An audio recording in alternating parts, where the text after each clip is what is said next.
Os 7 pecados capitais. Eles existem em cada um de nós. Esses pecados são fatais, eles têm um efeito gravemente destruidor na vida espiritual de uma pessoa.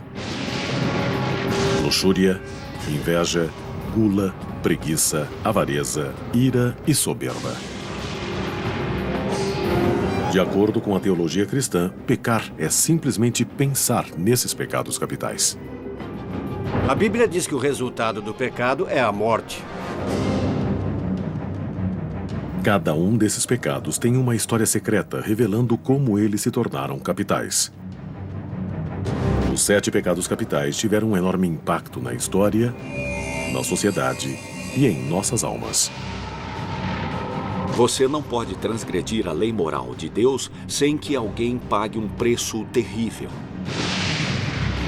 E o pecado de querer o que os outros têm é a inveja.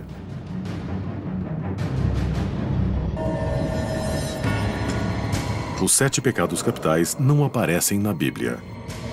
375 d.C. Eles foram originalmente escritos por um monge chamado Evagrius Ponticus, mais de 300 anos depois da morte de Jesus. Evagrius criou uma lista de 8 terríveis tentações à alma humana. 590 d.C. Em 590 d.C., o Papa Gregório o Grande reduziu a lista a 7 pecados e os intitulou capitais. Os 7 pecados capitais guiariam a teologia cristã nos 1400 anos seguintes.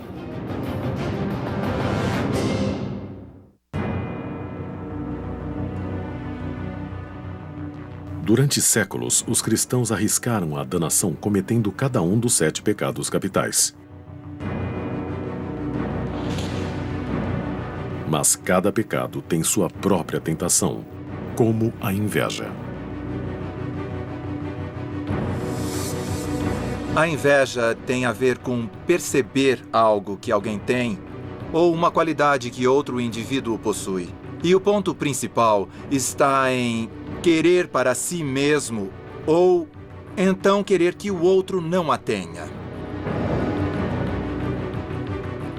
Na lista da igreja, a inveja aparece como invidia, palavra latina significando olhar com malícia.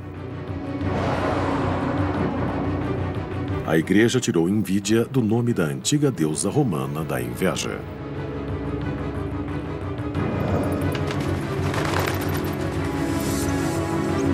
Por volta do ano 8 d.C., o escritor Ovídio conta sobre sua vida numa caverna imunda, comendo víboras, odiando os deuses no Monte Olimpo. A inveja é se ressentir por outros terem uma coisa que você não tem. A deusa da inveja envenena tudo que é bom. Enquanto vagueia pela terra em busca de vítimas, flores e plantações morrem embaixo de seus pés.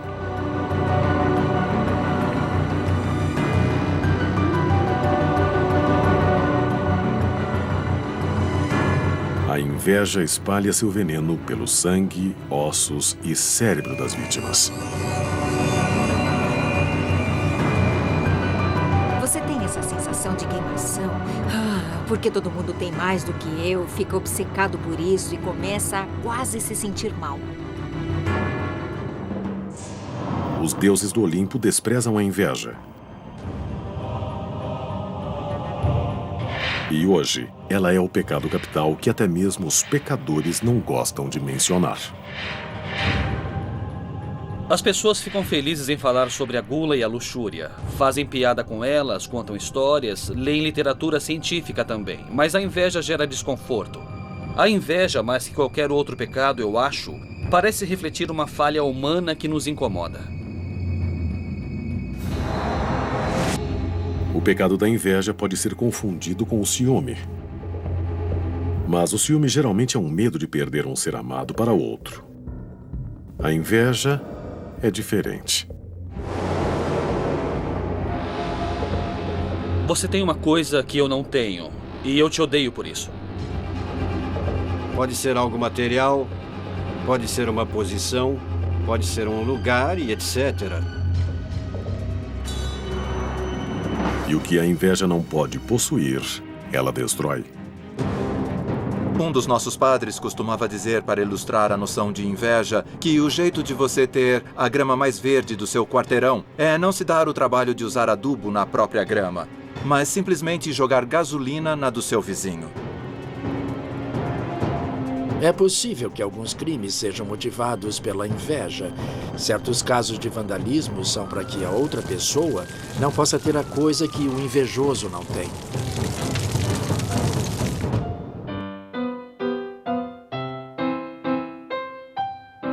Viena, Áustria, 1791. Antônio Salieri era um dos compositores mais bem-sucedidos de seu tempo. Ele era celebrado, admirado e até invejado.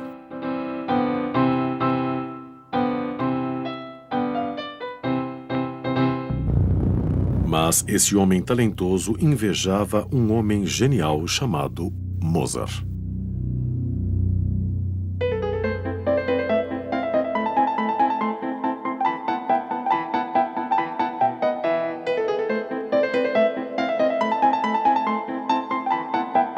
Nas cartas de Mozart a seu pai, ele conta que os compositores da corte em Viena eram controversos e que havia ressentimento com o sucesso dos outros e que alguns deles espalhavam boatos para tentar arruinar a reputação dos outros e diminuir o reconhecimento que recebiam. Se você for devorado pela inveja e ela tem um efeito devorador, ela pode tomar todos os seus pensamentos e suas atitudes. Ela faz a pessoa querer o fim do outro. Quando Mozart morreu aos 36 anos, se espalharam boatos de que ele havia sido envenenado pelo invejoso Salieri.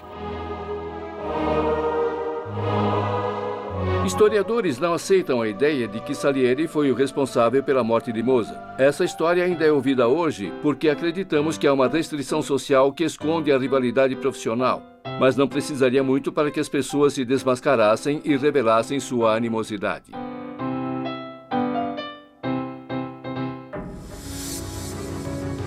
De acordo com alguns teólogos, a inveja atormenta a humanidade desde o início dos tempos. Alguns cristãos acreditam que Satanás foi expulso do paraíso porque invejou Adão e Eva.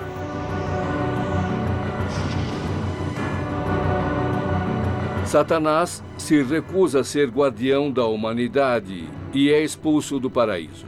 E invejou tanto a humanidade por ela ter um potencial de se unir a Deus na eternidade que tentou nos enganar. A tradição posterior fala na serpente, tentando encorajar Adão e Eva a querer uma coisa que Deus possuía e eles não possuíam, a imortalidade. E às vezes isso é visto como inveja. Há uma dúvida de que o primeiro filho de Adão e Eva seria possuído pelo pecado da inveja. Pedem que Caim e Abel façam oferendas ao Senhor. E o presente de Abel foi melhor aos olhos do Senhor. E o livro do Gênesis é bem explícito sobre a reação de Caim. Ele ficou abatido. Caim se sente ferido. E, ao invés de se retratar, o que uma pessoa saudável faria, ele olha para quem tem algo que ele não tem. E essa pode ser a raiz da inveja. Ao invés de melhorar a si mesmo, você busca destruir o outro. E, assim, ele leva seu irmão para o campo e o mata. É a inveja que motiva o primeiro assassinato no livro do Gênesis. Há várias histórias no início da Bíblia que falam desse tipo de inveja. Na verdade, Esaú e Jacó é uma história de inveja. Ismael inveja Isaac. José tem um casaco de muitas cores e seus irmãos o invejam tanto que o vendem como escravo no Egito. E apesar de seu longo histórico bíblico de dor, a inveja foi deixada de lado nas primeiras listas de pecados. O monge do século IV, Evagrius, que escreveu a lista católica original dos pecados, tinha um total de 8 tentações que seus irmãos deveriam evitar, mas não mencionava a inveja. Isso é uma coisa que existe mais comumente numa cultura em que as posses e o status são definições de quem e o que você é. Então há uma mudança quando as coisas começam a sair do contexto monástico para outras partes. Quando a igreja fez do pecado da vaidade parte do pecado da soberba, a lista de 8 se tornou a lista dos 7 pecados capitais. 7 é um número poderoso para a igreja. 7 dias da criação, as 7 colinas de Roma. Mas a inveja ainda não era um dos 7 pecados. Até Gregório o Grande, que se tornou papa em 590 d.C., ver um mundo de intrigas políticas cheio de bárbaros rivais lutando pelos restos do Império Romano.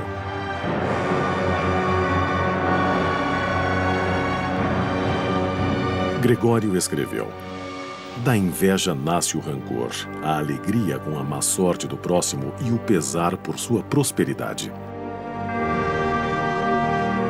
A inveja estava viva no mundo. Gregório queria a inveja, invidia em latim, na lista dos pecados capitais. Mas a tradição ditava que eles deveriam ser apenas 7. Juntando a tristeza ao pecado da preguiça, o pecado foi chamado somente de preguiça e abriu espaço para a inveja.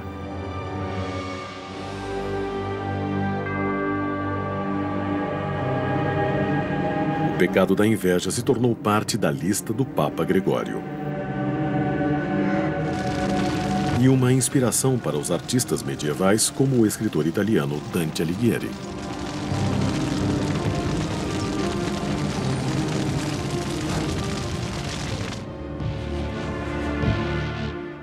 No Purgatório de Dante, os espíritos dos invejosos vagam numa terra árida com os olhos costurados por fios de arame. Isso porque o pecado é mais comumente cometido através dos olhos. Alguns não só sentem inveja, mas têm prazer na dor do inimigo. Dante não tinha uma palavra para esse efeito colateral pernicioso, mas os alemães sim. É chamado Schadenfreude. Schadenfreude é um termo alemão que se refere à alegria no sofrimento ou na má sorte de outros. Freude é alegria e Schaden é má sorte. No mundo editorial, se alguém teve um enorme sucesso, claro que fica com inveja. Qualquer ator é invejoso e, como eu ganho isso pelo meu livro, ou por que conseguiram tanto? Depois, se você sabe que o livro não vendeu bem e a editora perdeu dinheiro, você diz, Uma das minhas citações preferidas sobre a inveja é a do escritor Gore Vidal. Ele diz, quando um amigo é bem-sucedido, alguma coisa morre em mim. Todas as culturas parecem lutar com a inveja. Mas será que algumas civilizações se renderam ao pecado capital?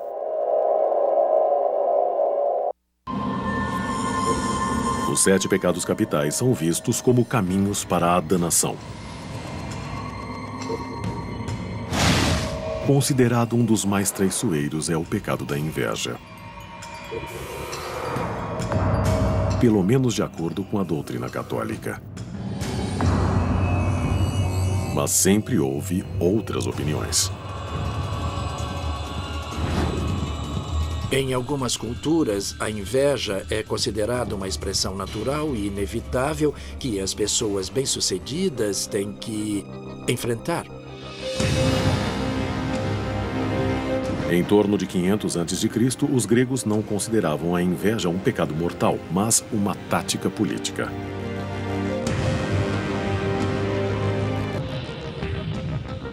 Pessoas comuns escreviam o nome de uma pessoa que elas gostariam que fosse retirada da cidade num caco de cerâmica chamado de ostracon.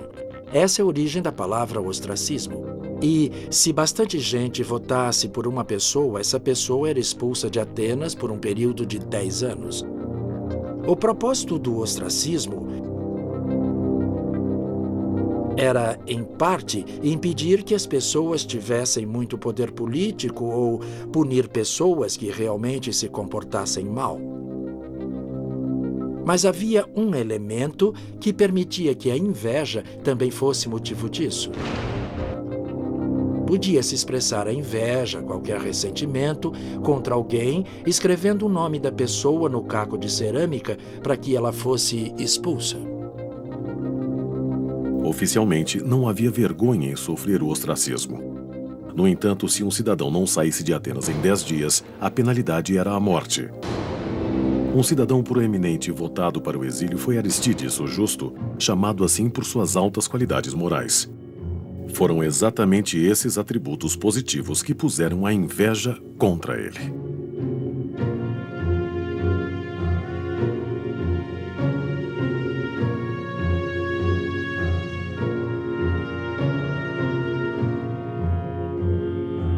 A história conta que Aristides viu um cidadão escrevendo seu nome num caco de cerâmica e perguntou: "Quem é esse Aristides e por que será que quer o ostracismo dele?" E a resposta foi: "Ele não fez nada de errado, mas sempre falam do quanto ele é maravilhoso e nobre. Isso me irrita muito."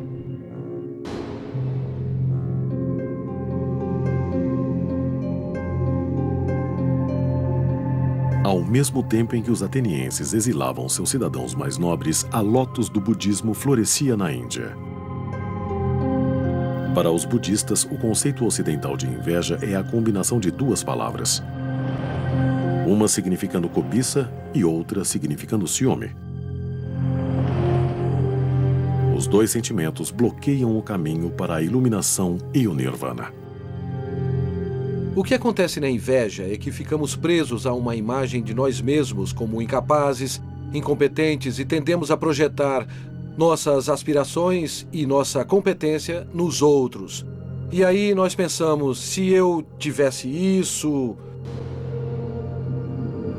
Buda ensinou que as almas invejosas reencarnam no reino violento dos titãs. Os titãs sempre se sentem inadequados, sempre são influenciados pelo que obtêm, nunca sentem um sucesso, nada nunca é bom o suficiente, porque eles estão presos à sensação interna de inadequação que destrói todas as coisas boas que podem acontecer a eles.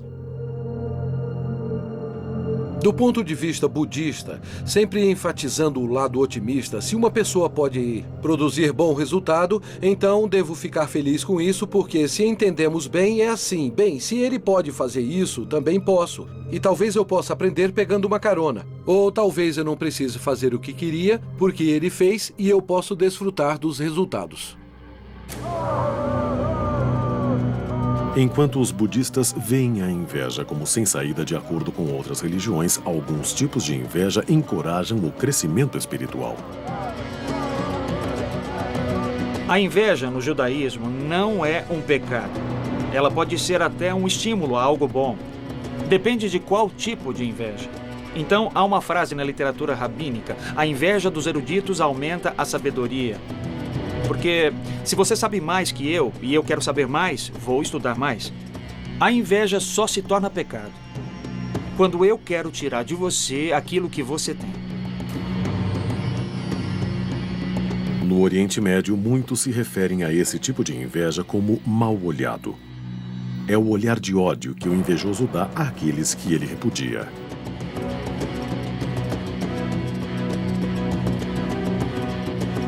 Jesus se refere ao mal-olhado em uma de suas parábolas. A parábola do vinhedo. Os trabalhadores que tinham menos sucesso botavam mal-olhado no mais bem-sucedido.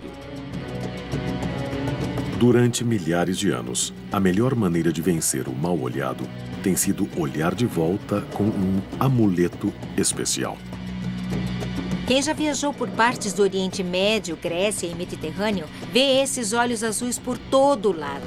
Eles ficam pendurados em portas de casas, lojas, estão nas calçadas, nas xícaras de chá.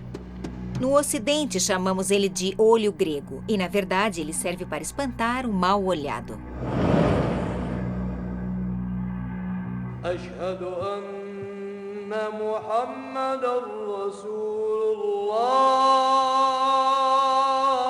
No século VII d.C., uma nova religião poderosa surgiu no Oriente Médio. Apesar do islamismo ter desafiado o cristianismo, tanto espiritual quanto politicamente, os papas concordaram com a atitude de Maomé com relação aos 7 pecados capitais, incluindo a inveja. O Corão se refere à inveja como hasad e especifica como um pecado dos grandes. Há um ensinamento de Maomé que diz que a inveja destrói as boas ações como o fogo destrói a madeira seca. Cuidado com a boa sorte, porque a inveja vem logo atrás. Se você diz que carro lindo, deve acrescentar a Mashallah, que significa a vontade de Deus. E essa é uma senha que significa que você não sente inveja do outro. Em todo o mundo, a inveja andou de mãos dadas com a magia negra. Abra qualquer livro de conto de fadas. Branca de Neve e os 7 Anões descreve explicitamente a inveja como sendo o centro da história. A rainha sempre pergunta ao espelho mágico quem é a mais bela de todas, e o espelho diz que é ela até Branca de Neve se tornar a mais bela. E os irmãos Grimm dizem exatamente que a rainha ficou amarela e verde de inveja. O fascinante no mito da Cinderela é que só por ser bom você pode causar a inveja ou a inimizade dos outros. É uma história muito poderosa, você pode encontrá-la na China, no Japão, na Coreia, na África, entre os indígenas americanos. Em todas essas histórias há uma pessoa que tenta ser boa e é levada pela inveja e pelo ressentimento dos outros. E às vezes tem um resgate heróico no final, mas às vezes não.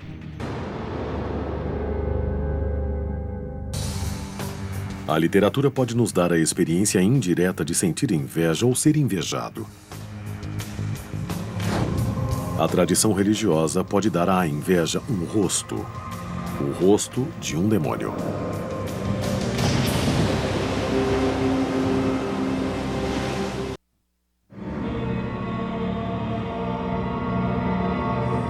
Através da história, escritores tentaram transformar os 7 pecados capitais de conceitos e desafios morais em personagens para colocar um rosto nesses aspectos do mal. O poder da inveja é refletido numa imagem demoníaca.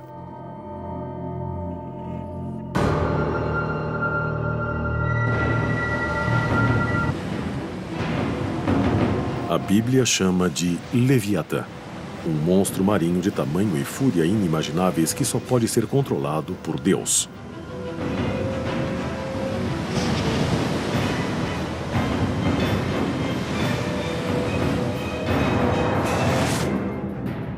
No século XIII, Tomás de Aquino equiparou a criatura à figura orgulhosa de Satanás. Então, em 1589, o conhecido caçador de bruxas alemão Peter Binsfeld nomeou Leviatã como o demônio encarregado da inveja, com vários demônios menores submissos a ele. E o dever deles era tentar os seres humanos para fazer com que cometessem pecados. Apesar da tentativa de Binsfeld de relacionar esses demônios aos 7 pecados capitais nunca ter sido aprovada pelo Vaticano, ela se mantém popular entre os demonólogos amadores.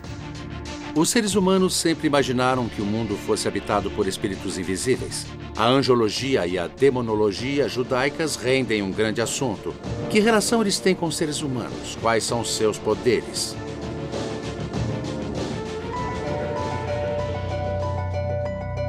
No Velho Testamento, no livro de Samuel, o rei Saul sentiu a influência de um espírito do mal sem nome. O rei encontrou alívio na música da harpa de Davi.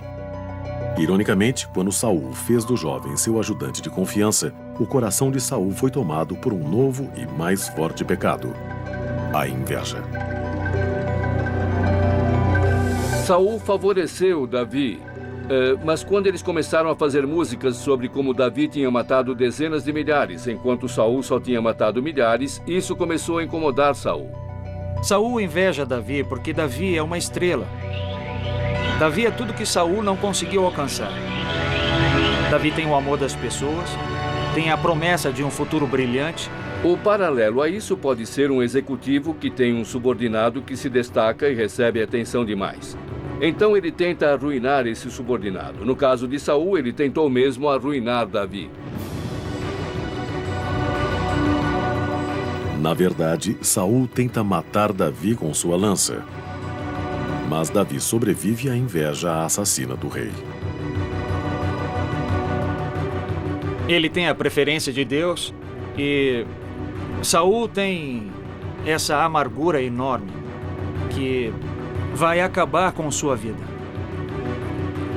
Mais que qualquer coisa, a tragédia de Saul e Davi é uma história sobre o poder corrosivo da inveja na política e no governo. Em 44 a.C., a inveja política de um pequeno grupo de conspiradores derrubou um governo e mudou o destino de Roma.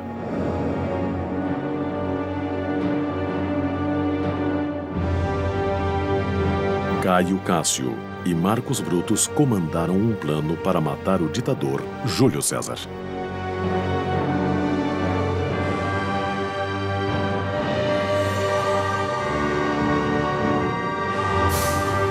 Cássio invejava César e apelou a Brutus. Os motivos de Brutus eram a preocupação com o bem-estar da República, então ele teve um motivo mais elevado, mas foi manipulado por Cássio.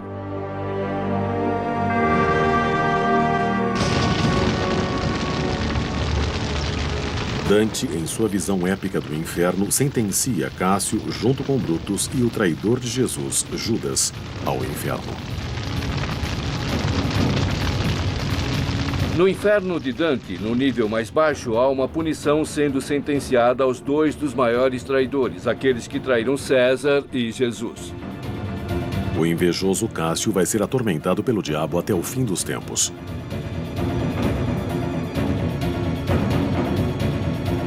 Mas o Cássio literário pode não ser uma imagem exata do assassino histórico. O verdadeiro Cássio pode ter se considerado um patriota. O que alguns viam como inveja, ele pode ter visto como justiça. Há uma relação entre a inveja, a justiça e o ressentimento. Mas sempre há o desafio sobre até que ponto algo se qualifica como um verdadeiro ressentimento ou como uma verdadeira justiça. E eu acho que se você é injustiçado, rapidamente percebe qual é esse limite. 1789. Uma revolução na França prometia liberdade, igualdade e fraternidade. Vários filósofos descrevem as revoluções como sendo motivadas pela inveja. As pessoas comuns que não partilham da riqueza da aristocracia podem ser motivadas a querer que os aristocratas têm, ou a acabar com eles para que não haja mais esse abismo separando as duas classes sociais. A Revolução Francesa levou a um reinado de terror. 40 mil pessoas mandadas para a guilhotina, muitas simplesmente por serem aristocratas, enquanto outras foram traídas pelos rivais invejosos. A revolução devorou a si própria enquanto as multidões se deleitavam na Schadenfreude.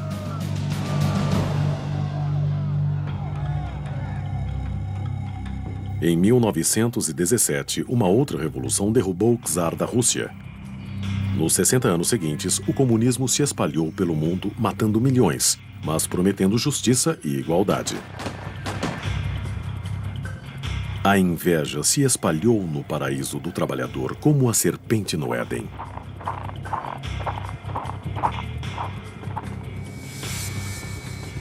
O socialismo se preocupa em manter todos no mesmo nível, dividindo os frutos da sociedade. O lado ruim é que, se os membros mais hábeis e mais talentosos de uma sociedade não sentem liberdade para desenvolver suas habilidades e talentos, sem o medo de que as outras pessoas se ressintam do que conseguiram, ou as ataque por causa de seu sucesso, isso pode inibir a sociedade como um todo.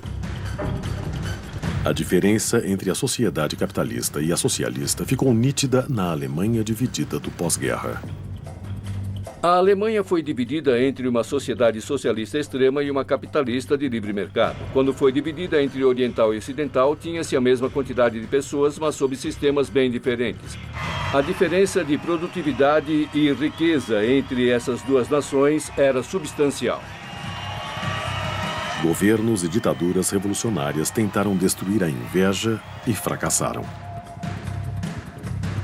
Enquanto alguns acreditam que um pecado é uma escolha, outros dizem que ele é inato.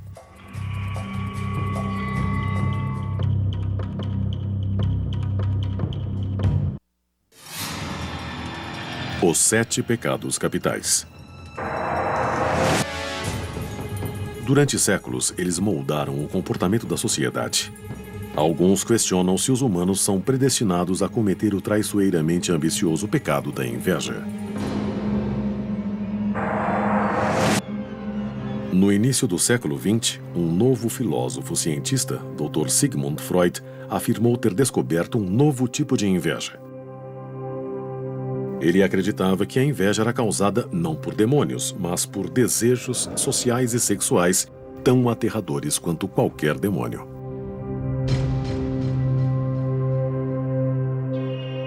De acordo com o criador da psicanálise, todo menino deseja sua mãe e quer matar o pai que ele inveja. Freud chama isso de complexo de Édipo.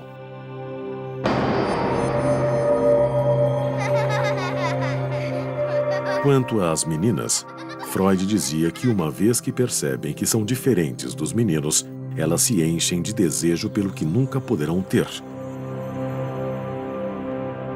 Especificamente, Freud escreveu: a menina tem inveja do pênis. Essa inveja alcança seu ponto máximo no desejo dela também ser um menino. Na ideia de Freud, as meninas invejam os meninos e querem adquirir um pênis para elas se associando a um homem. Essa noção parece implausível para muitos, inclusive para mim também. Mas teve um efeito muito forte na cultura popular. Depois da morte de Freud, sua noção da inveja virou moda nos Estados Unidos. Dos divãs de psicanalistas às festas e salas de reuniões. A inveja do pênis foi usada de modo a manter as mulheres em seu lugar. Uma mulher que tivesse ambição, que quisesse sair do papel tradicional restrito da mulher dos anos 50, muitas vezes era desencorajada com o argumento de que, ao invés de ser uma boa mulher, ela estava tentando ser homem, de modo patológico, porque tinha inveja do pênis. Isso era uma maneira de dizer às mulheres: nem pensem nisso.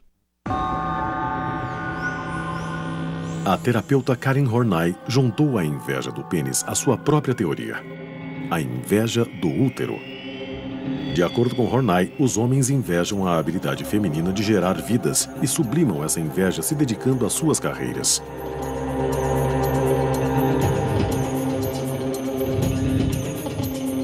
No início do século XXI, esperava-se que a neurociência aplicada pudesse determinar onde a inveja surgia no cérebro humano.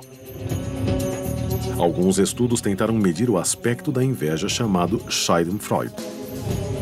Schaden está representada no cérebro numa região neurológica bem específica. É a mesma região da sensação de recompensa. Isso sugere que pode ser um fenômeno bastante básico na biologia humana. Professores de Harvard e da Universidade de Miami perguntaram a mais de 250 pessoas: que situação você prefere e qual escolheria? Digamos que você ganhe 50 mil por ano e todo mundo em volta ganhe 25 mil. Ou você ganha 100 mil por ano, mas todo mundo em volta ganha 200 mil ao ano. Qual delas você prefere? E mais da metade das pessoas disse: eu fico com os 50 mil. Abro mão do salário de 100 mil. Fico com 50, desde que ganhe 2 vezes mais do que todo mundo. Isso mostra como a relatividade importa para nós. Há quanto tempo a inveja faz parte da formação emocional da humanidade? Um estudo do Instituto Yerkes, em Atlanta, tentou captar a inveja em um ramo da árvore evolucionária humana com 35 milhões de anos, os macacos prego. Pares de macacos prego foram treinados para trocar agrados por recompensas em comida. Primeiro, os dois ganharam pepinos. Depois, um dos macacos ganhou algo mais gostoso, uma uva. Quando o macaco recebe um pepino e vê que o outro recebe um pepino, ele pensa, ah, pepino, que ótimo, e come, sabe? Ele fica animado. Quando esse macaco recebe um pepino, mas o outro recebe uma uva, ele fica bastante incomodado. Ele rejeita o pepino, joga longe e não come, o que é chocante. Acho que a experiência do pepino é a melhor evidência de que os primatas sentem inveja uns dos outros. Mas, de acordo com alguns cientistas, a inveja pode ser um traço evolucionário positivo. Você vê outro macaco chegando em casa com 5 amendoins. E quando você sai, só consegue 3 amendoins. Você fica com inveja, meio irritado e diz, eu tenho que conseguir os outros 2. Então, a ideia é de que a inveja pode ser um bom mecanismo para ajudar organismos a descobrirem que tipo de recompensa é possível num dado ambiente. 35 milhões de anos depois, na árvore evolucionária, a inveja parece mesmo inata no ambiente escolar.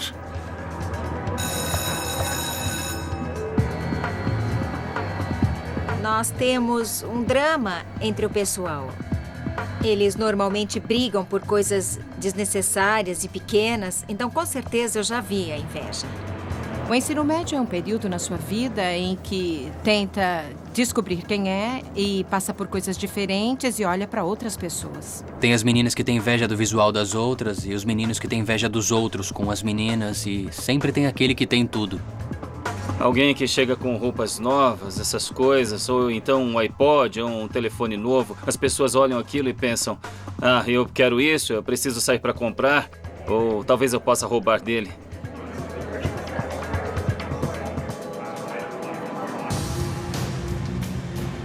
Se a inveja é inerente à humanidade, então o que se tornou a sociedade? O vício virou virtude?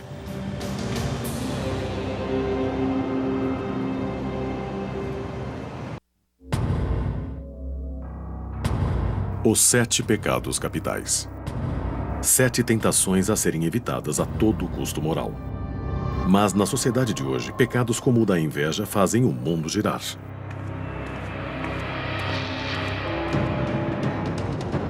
Trabalhando duro, trabalhando para crescer, você pode ter ou ser tudo o que quiser nos Estados Unidos. E toda a cultura é baseada nisso. A parte feia disso é que, para que tudo funcione, você tem que vivenciar a inveja, tem que vivenciar a sensação de carência das coisas. A inveja pode ser a máquina através da qual o país funciona. Nos Estados Unidos, os gastos com consumo chegam a 2/3 da economia. Tente manter isso se todos estiverem felizes com o que têm.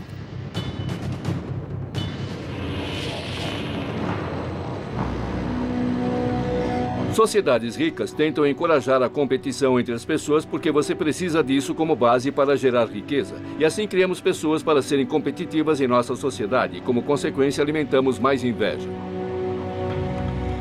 Uma das melhores maneiras de se alimentar a inveja é através da publicidade.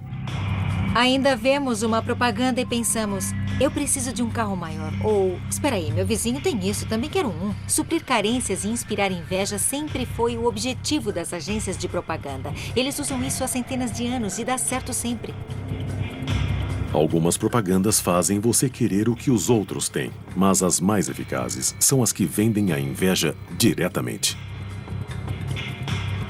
O antepassado deles é a propaganda do Cadillac de 1915, que dizia: quando você alcança algo importante, dá o que falar. A mensagem subliminar era: compre um Cadillac e você será alvo de inveja. E esse pode ter sido o primeiro exemplo de um anúncio que admitia abertamente que não só vivenciamos a inveja querendo o que os outros têm, mas queremos que os outros nos invejem. Queremos ter algo para mostrar e para inspirar os outros a não gostar de nós por causa disso. Se quiser buscar a inveja na sociedade moderna, não precisa procurar muito além de seu escritório.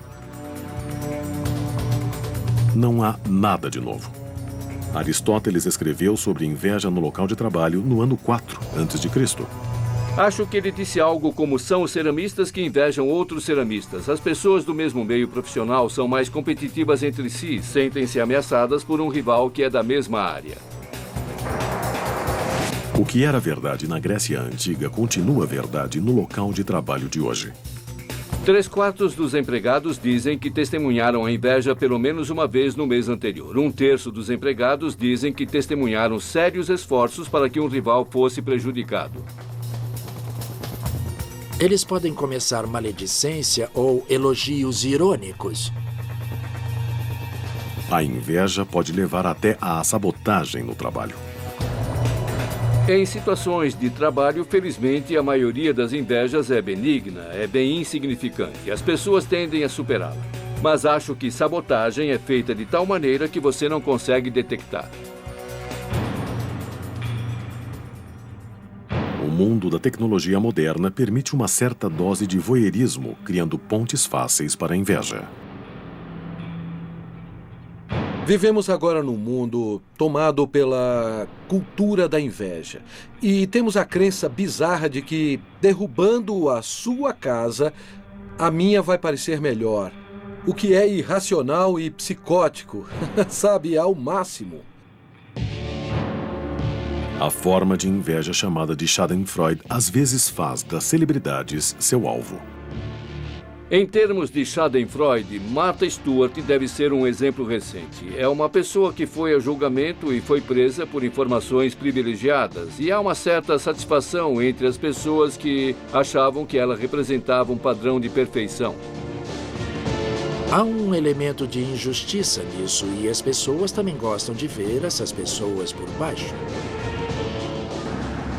O problema da inveja é que ela é insaciável. Mesmo entre as classes altíssimas, a estratificação acontece. É igual ao pátio da escola de novo. Tinha um cara com um iate de 30 metros numa exposição de barcos e tinha um de 39 metros ao lado dele. Ele disse, o meu parecia uma sucata. E quando os iates de 120 metros foram construídos, um árabe apareceu com um de 150. Então isso não acaba nunca. Você está sempre nessa roda viva. A inveja do iate pode parecer uma diversão inocente, mas como todo tipo de inveja, pode haver um grave custo social. A inveja é questão de status relativo. Então, ter itens de marca ou de designers, dirigir um carro caro e esse tipo de coisa são maneiras de ostentar seu status, são maneiras de se gabar. E se gabar, se você pensar bem, é uma forma de agressão. Então, é questionável se é ou não uma coisa inteligente para a sociedade. Se algumas nações acabarem possuindo bens cada vez mais escassos, teremos um motivo de preocupação de que a inveja das pessoas de outras nações possa chegar a vários tipos de hostilidades e conflitos em torno do planeta. Pensamos na água, pensamos na comida. Nações que têm esses recursos deviam pensar em como minimizar a inveja dos seus vizinhos. Pensando no futuro, podemos ter muitas preocupações. A inveja pode ser difícil de se definir. Sem ela, não haveria progresso. Com ela, não pode haver paz. É o que parece. E através da história, voltando a Sigmund Freud, a Dante, ao Papa Gregório, à própria deusa romana da inveja, o monstro de olhos verdes continua como uma tentação fatal para todos.